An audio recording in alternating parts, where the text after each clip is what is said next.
provide some feedback. I'm Barbara McCormick, the Director of Education at the Museum in Washington, D.C. Bob Oster, I'm an attorney and law professor from Lincoln, Rhode Island. Liza Prendergast. I'm Deputy Director of Strategy for Democracy International, and I was a We the People student at one time. Hi, I'm Ryan Boucher. We're representing Needham High School. Our teachers, Mr. Clark, and our new coaches are Mr. Oaks and Mr. Lee. Hi, I'm Ben LaRue. I'm Sarah DeGuys. My name is Donner Call. And I'm Catherine Butler, and I'd like to say how honored we are to be a part of this program and to be here today. Fabulous. So, you ready? Okay, question number 1 is your question today. Let me read it for you while you pull your notes together. In Federalist 51, Madison famously asserted that it is of great importance in a republic not only to guard the society against the oppression of its rulers, but to guard one part of the society against the injustice of the other part. In what ways do the Bill of Rights and the amendments protect individuals from oppression by its rulers? In what ways, if any, does the Bill of Rights protect individuals or groups against infringement of their rights by other individuals and groups? And finally, Madison said in Federalist 51 that in a society where the weaker faction is not protected from the stronger faction, anarchy reigns. Do you agree or disagree, and why? James Madison wrote in Federalist 51 that a dependence on the people is the primary control of government, but experience has taught mankind the necessity of auxiliary precautions.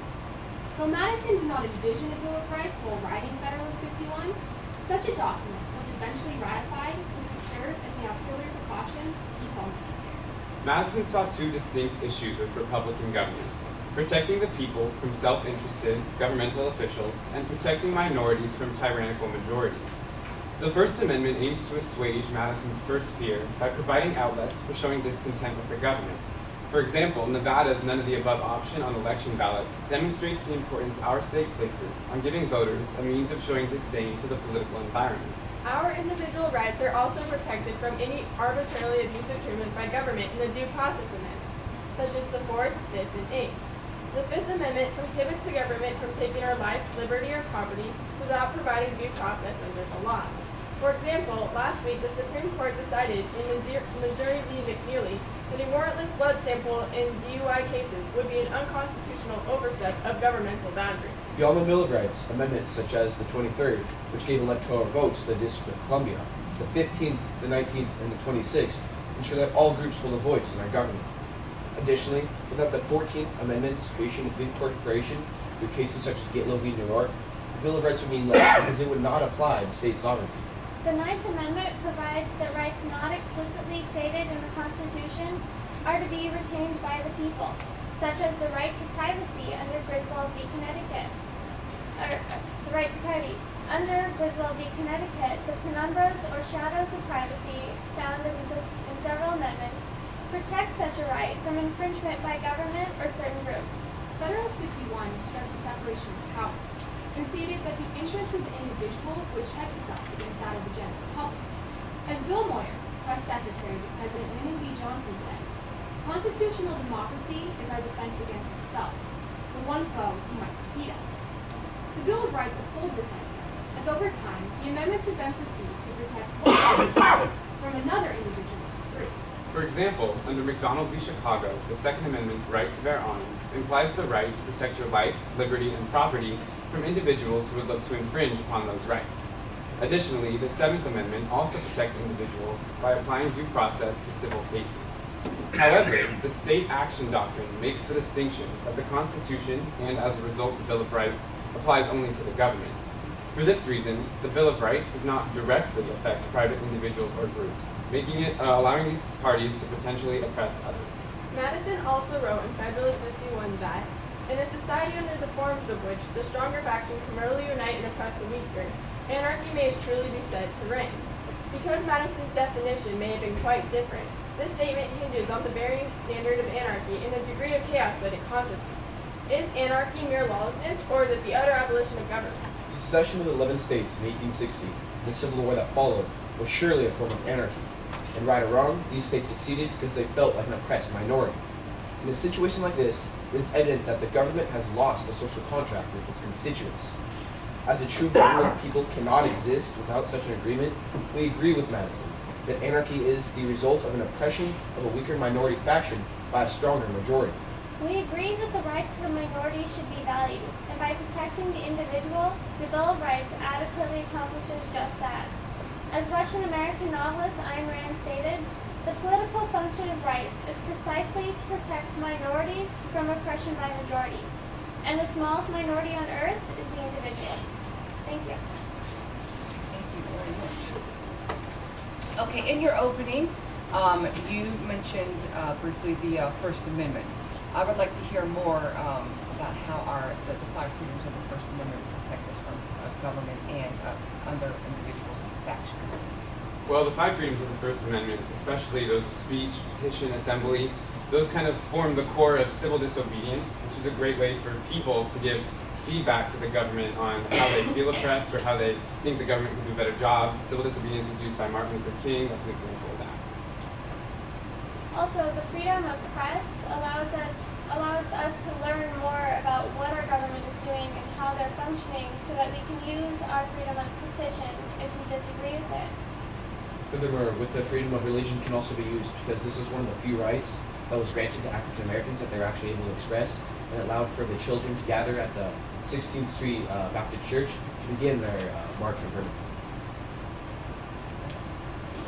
I was a young boy during the civil rights era, but during Vietnam I was your age. What issue do you think would lead you to a civil disobedient type of action, if any? Currently, there's the issue with drone strikes and whether those are constitutional. And being in this class, I've learned a lot about how the government can see basically everything.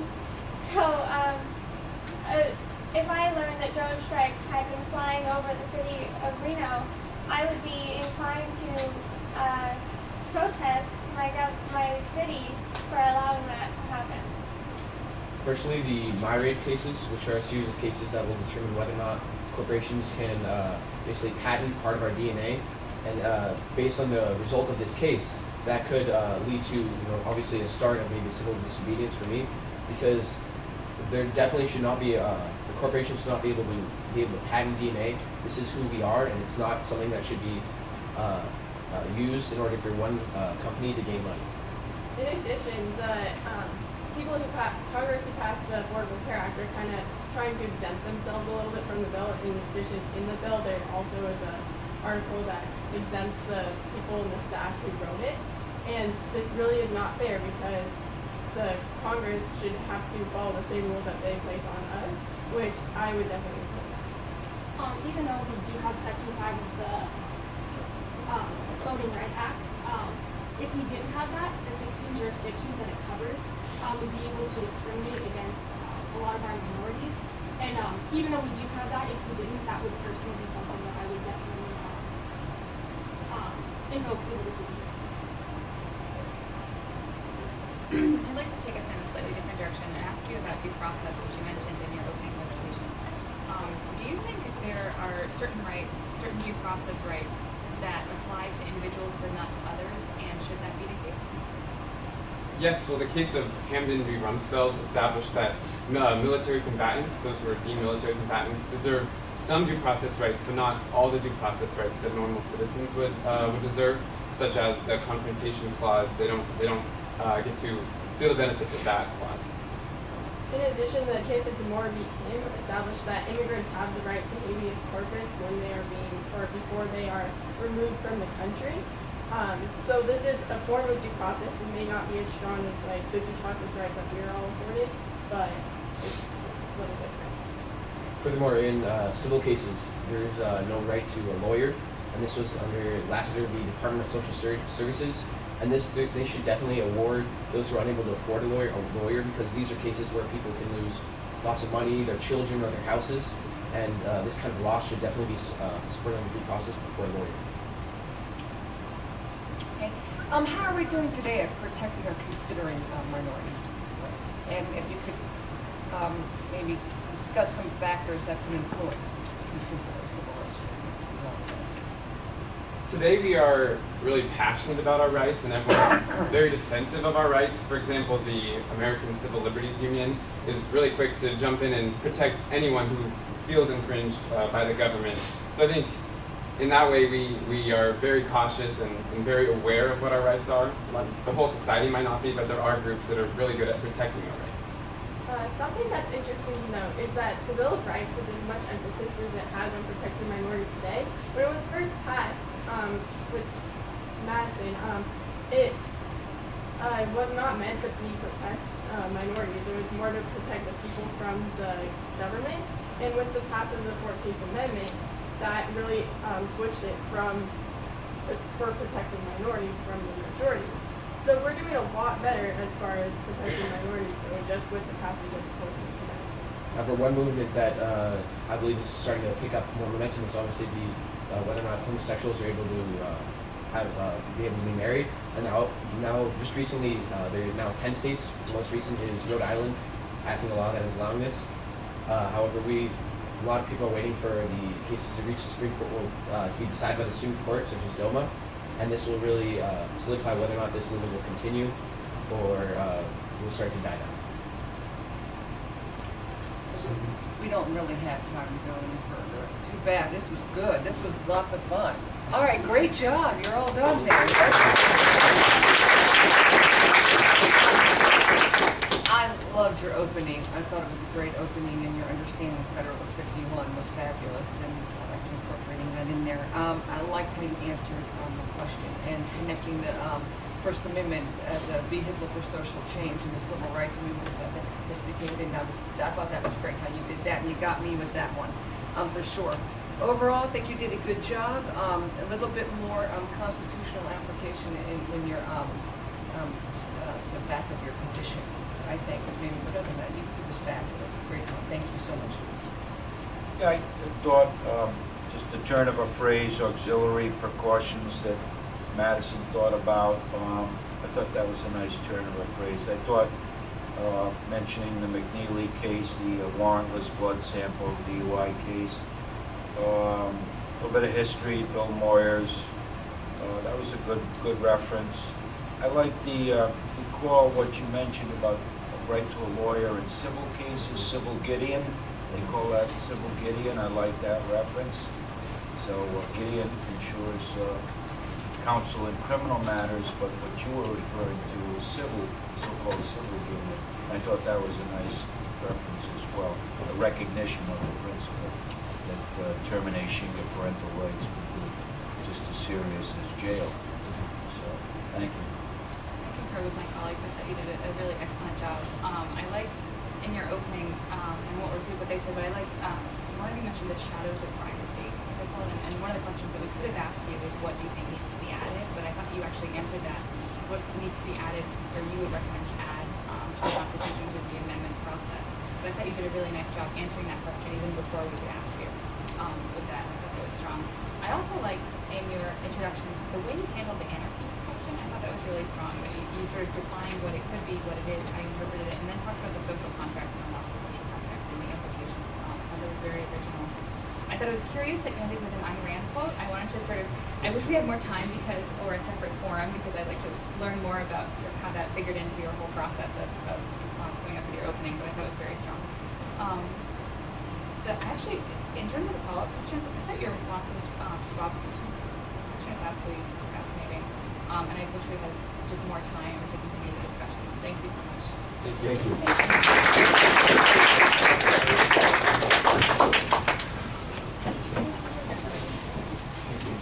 Thank you so much. Thank you. Congratulations on your hard work. Thank you very much. Great job. Congratulations on your Great hard job. work. You did great. Good luck in the competition. Great. Oh, very good. Congratulations on your hard work. Dedication.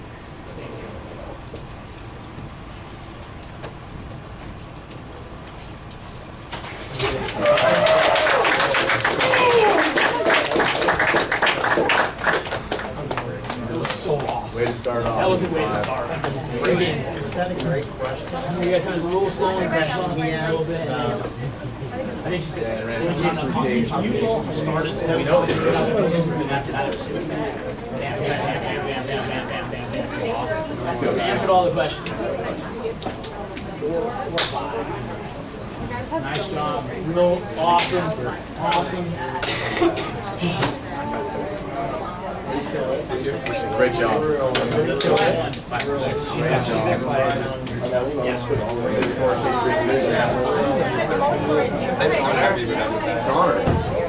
Good luck. This is good fires. Nice job. Good luck, Ready? We ready? French.